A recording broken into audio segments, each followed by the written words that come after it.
Hey, welcome back! Today I want to talk about something I've been doing in my wipes, where I usually play as a duo, trio, so smaller bases, where instead of this, I've been doing this. Yep, instead of wide gaps I've just been adding one more floor to the base and building roofs. Well, to begin with. Then I do add wide gaps to the roofs. And they are wide gap peaks, make no mistake, perfect peaks to protect against slimy door campers and wall huggers. Now, you know me, I wouldn't post something I didn't actually find useful in wipe. And oh, you can also switch roof skins for different size peaks. And of course it doesn't have to be this simple, you can get as creative as you like. And actually this affords you much more creativity and cost efficiency than normal wide gaps, which I'll explain later why that is.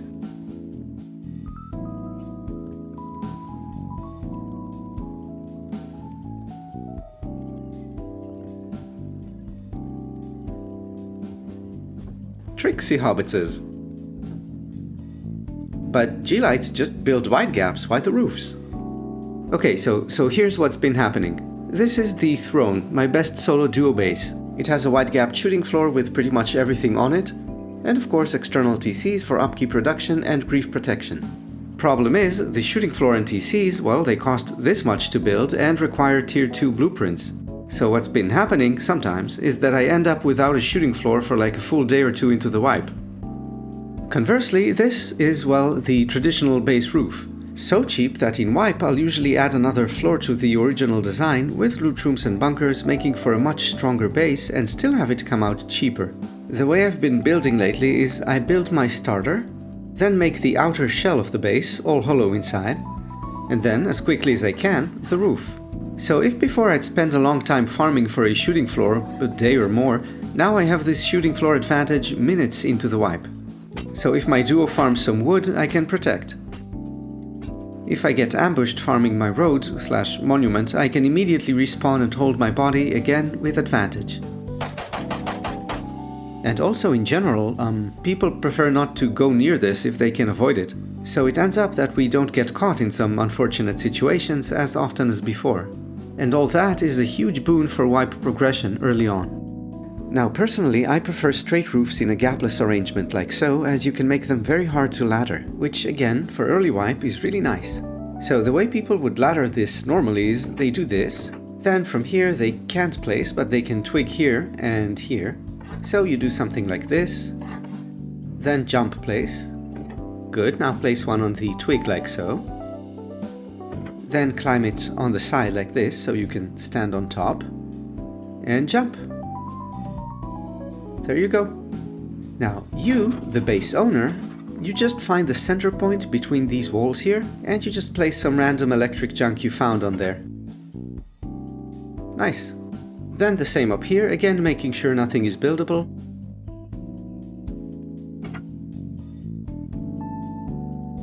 And here also if you're extra paranoid. It should be mostly ladder-proof. However, as nice as the advantages the old-school roof gives you early in the wipe are, it has zero utility beyond that. And for me, the biggest issue is it has no wide gap peaks. Meaning, if someone is door camping, hugging the walls of my base, this is great. But this is useless. And so, why not do both? They basically cancel out each other's disadvantages, right? Now, with a normal shooting floor, you have to make sure it's all closed up, with no gaps people can ladder into and infiltrate your base. That usually takes a lot of building tiles and can get pretty expensive. But here you don't have to close an entire floor of the base around with windows and gaps. Rather, you add discrete modules as and when you like, each of which is by itself enclosed, meaning that you can build extremely cheaply, like for example this single square module, which still has a bunch of utility as you can see, including of course the wide gap peaks. Or alternatively, place triangle roofs here to get this shape and then go extra chunky. Also, while you can make the gaps match the contours of the roof, you don't actually have to. This kind of weird stuff, the mismatches, they work fine too. Which means you can design any kind of module you'd like to add to your base and add it to any kind of base shape. It all just works. And even in cases where it doesn't seem to work, there's always a solution.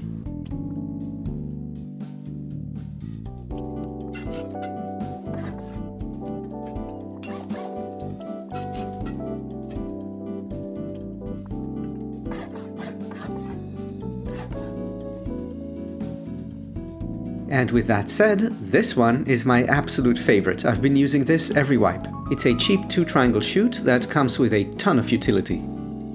Here we have a beautiful, generous peak, and just to prove my point, total mismatch with the base shape, but it works. And here this is my favorite window peak, which is why I went with square platforms. Gives you incredible protection against anything below, especially big aim cone guns. Going up, we have a bedroom with a peak to the roof. And here, it's a link in the description for how to do that. Now going down, we have a 2-triangle chute, which I feel is the absolute most cost efficient. See, you can have storage.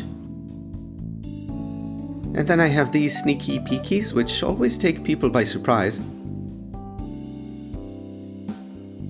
And of course, keeping your battery outside the normal raid path is pretty good. And all the way down, it's a turret pod covering the base. I absolutely love this little module. Build it every wipe. Which finally brings us to the question, how do you actually build these things? My suggestion is to first design your base core, and then try different combinations of square and triangle roofs until you find the setup you prefer. When that's settled, you go out 6 squares from the side of the base.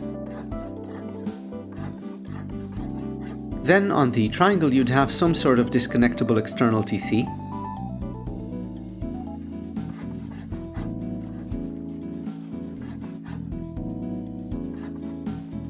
And then experiment by building back different combinations of squares and triangles until you find the best footprint for your shooting floor module. And just for example, this is how I start my 2-triangle chute.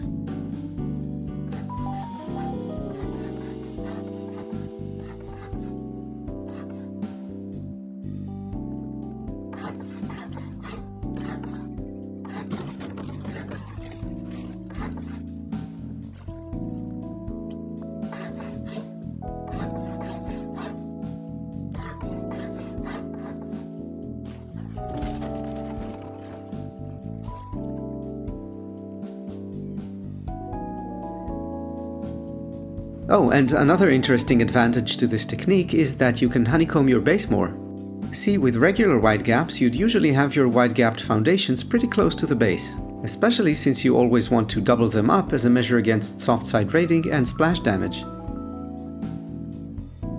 But in this case, the roofs extend out enough that you can place your foundations one step further away from the base, which in turn allows you to add another layer of honeycomb to your core if you want to.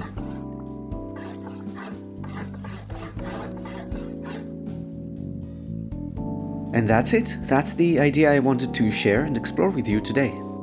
Now, I have to thank my friend Ismail for showing me this, and though it was as an addition to the existing shooting floor I had on a group base I was working on, I immediately went, dude, this is the tech for solos duos. Now, I'm not sure I convinced him, but I went on to try. And after playing multiple wipes with just the roofs and those shooting floor modules I showed you with the chute, it's just, the wipe just goes smoother. The base is cheaper, the progression is better, the early roof is so nice, and expansion comes so easily, and especially since you're not forced into any kind of design, you can just see how the wipe is going and build accordingly. Anyway, try it.